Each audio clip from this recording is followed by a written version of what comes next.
5 Ways to Survive and Thrive at Teaching, episode 570. The 10-Minute Teacher Podcast with Vicki Davis. Every weekday, you'll learn powerful, practical ways to be a more remarkable teacher today.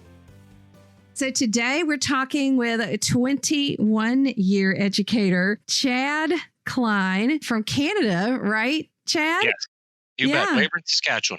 Awesome. And we're going to talk about 5 ways to survive and hopefully thrive at teaching. Now, Chad, you've learned a few things in 21 years, haven't you? 21 years, I've seen a lot, learned a lot, some good, some not good, but hopefully keep learning.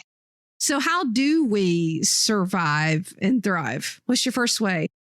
I think the first one is to build relationships. That's probably the biggest of building relationships within your school building, with your staff that you work with outside of school, and then with back in school, I would say with your students. You know, it took me a while to learn that lesson. The first couple of years, I thought it was about, test scores. Do you think a lot of us do that?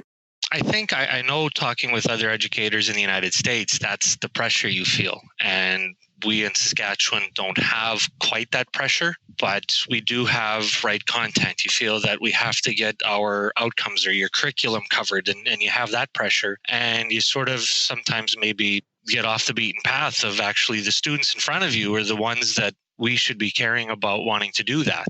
And when you can connect with a student or with students, and I think most of it have seen it, you get a lot more out of that student. And to me, that's what I try and do every year is build that rapport. And I even start on the playground on supervision with other students, right? I'll walk around and, you say hi and you climb the play structure and they kind of look at you funny because what's a teacher doing up there? But it starts for me there and it just continues all the way through their schooling. Awesome, Chad. So you get on the playground and play with the kid. Oh, absolutely. I tend to see, teachers somewhere else, and, teachers are teachers and students are students, and they can't do things together. And so when you are interacting with them, when you're playing with them, it shows that, hey, here's somebody that cares enough to do something or have fun. And I think it goes a long way with building positive relationships for the years to come. Absolutely. As I often say, you have to relate before you educate. That's just how it works. So what's your second, Chad? Second one would be focusing on the positive. After 21 years, you tend to, and I started early in the career, you kind of get frustrated because you have all these hopes and dreams for yourself and your classroom and your students. And sometimes you don't always get those students who feel the same. And it can be really wearing, or some of their challenges that they come with them that they can't help but can be challenging. And by focusing on the positive, it may not be with that student it's really challenging, but maybe you really focus on, hey, these are the other students in my room that deserve positiveness. They need that feedback because maybe a few of these students are sucking the attention of teachers all the time and it's like they feel left out. So I think that was kind of felt like my high school class. It's like there's other people in this class besides the ones who misbehave and get all the attention. Yeah. So I've learned how to sort of balance that to make sure that those that everybody needs attention, and every student that comes to your classroom wants that attention. And if you can focus on the positive with your students and in your life, I think you get more out of it.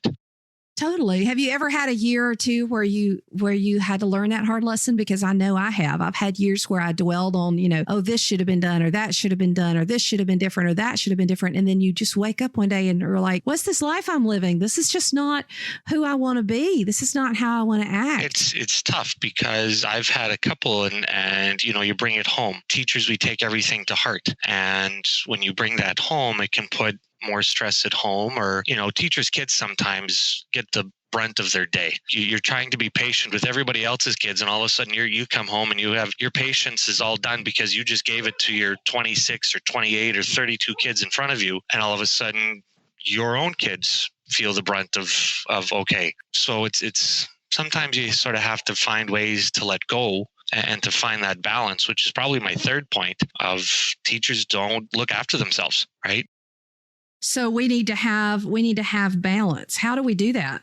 You got to find what you love. And I know people listening are going, well, we love teaching. Well, we got to turn off sometimes that teaching button to have our own life. And sometimes we don't want to allow ourselves to have our own lives from what I've seen, right? And we work ourselves to the bone. And we're the only profession that has to plan for somebody to come in for us. So we'll be coughing up a lung. We'll be, right? The mucus will be running out of everywhere. Yeah. It's because I don't want to plan for a sub. It's just easier to go in, or our back is killing us, or whatever is ailing us. Or maybe our own kids have been throwing up all night and we've been being the mom or the dad, and you're just not at close to 100%. And we sort of go, okay, I'll manage through the day. And it just it can build in the negative. And a really good book if people want to read it. And it just came out, and actually our provincial teacher organization bought one for each local association. It's called The Well Teacher by Wade Repta. It really goes over, he really pegs teachers down and gives teachers ideas of how to take care of ourselves. It's things we know, it's just some things we don't always give ourselves permission to do. You're right. I once had a very wise person. Her name was Ivenu Love Stanley, and she was the first African-American woman architect in the state of Georgia. She was given a speech to young women, and she said, women, in life, you're going to realize that you're juggling. You're juggling lots and lots of balls, and you're trying to keep them in the air. But what you need to realize is that some of them, when you drop, they'll bounce, like your career and some other things. And some things, when you drop them, like your health or your family, they're made of glass and they'll break. And I think of knowing what to drop and saying, you know what, it's okay to have a sick day. It's okay to have a sick day. Absolutely. Or even, give yourself a gift and plan some emergency lesson plans that are just there in your binder if you're too sick. Those are just all things. That's such great advice. Chad, you can tell you've been around for a while. Okay, what's your fourth? Fourth is I've learned that being a part of a good professional learning network, or as everybody on Twitterville knows, PLNs.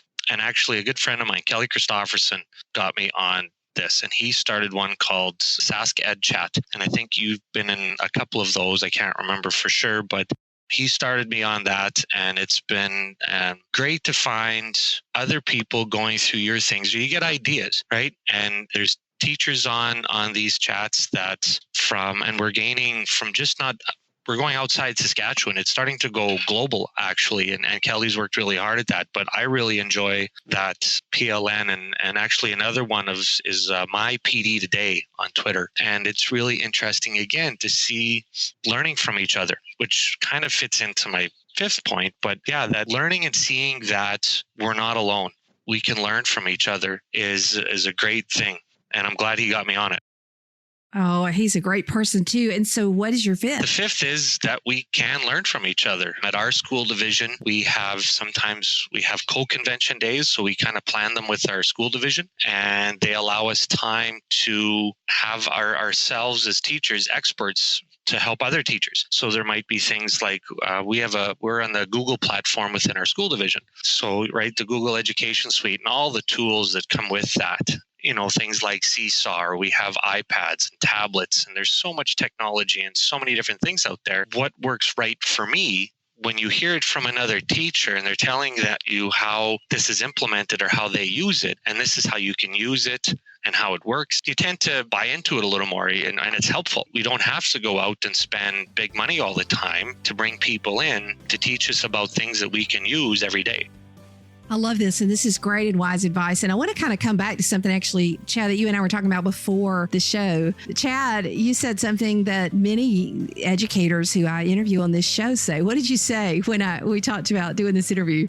I'm just a regular teacher. I know. And this is just a teacher thing. And I do it too. People say, what do you do? Oh, I'm just a teacher. We are just a teacher, and just a teacher is awesome. But why do we put the word just there? Because being a teacher is amazing. And we've all got a lot to learn from each other, to help each other, to encourage each other. There's just something refreshing and awesome about teachers. Chad, thank you for coming on the show and telling us your 5 ways to survive and thrive at teaching, because they really resonate. Good luck with will this be your 22nd year you're getting ready to start? I think something around 22nd, yes. Oh, wow. 22nd. And we're all getting on up there. I'm getting to my 18th. So it's like, wow, what has happened? Thanks, Chad. Thank you very much, Vicki.